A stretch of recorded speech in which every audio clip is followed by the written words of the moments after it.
Bienvenue au Sanso Expresso, notre rendez-vous qui a pour but de donner un éclairage sur des situations de marché singulières.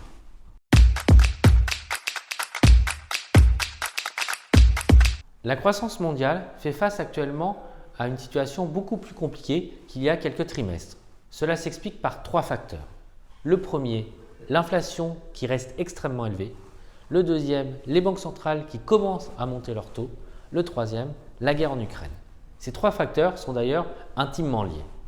La note du Sanso Macro Screening, indicateur propriétaire de suivi des données économiques, reflète la détérioration actuelle avec une note qui est dans le rouge depuis plusieurs mois. Cette situation n'était pas arrivée depuis décembre 2020. Il existe aujourd'hui un risque réel de récession pour les pays développés.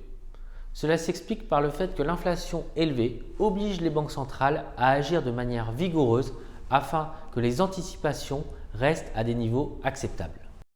Avec une inflation supérieure à 8% en zone euro et aux États-Unis, les banques centrales semblent aujourd'hui prêtes à sacrifier une partie de la croissance court terme. Néanmoins, le niveau d'activité étant initialement élevé, la récession n'est pas certaine. Il est possible également que nous soyons uniquement dans un ralentissement de milieu de cycle. La probabilité d'une récession à horizon 1 an selon les économistes est d'environ 30%, que cela soit aux États-Unis ou en zone euro.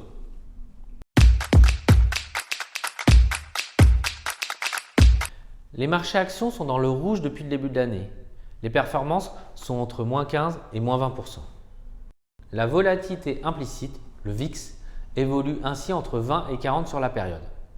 Cela montre un niveau de nervosité important chez les investisseurs. Néanmoins, historiquement, la correction des marchés actions durant une période de récession se situe plutôt entre -30 et -40%. De notre point de vue, il est aujourd'hui impossible de choisir entre un scénario de récession ou un scénario de ralentissement car les données économiques sont contradictoires. Néanmoins, plus l'inflation reste durablement élevée, plus le risque de récession augmente.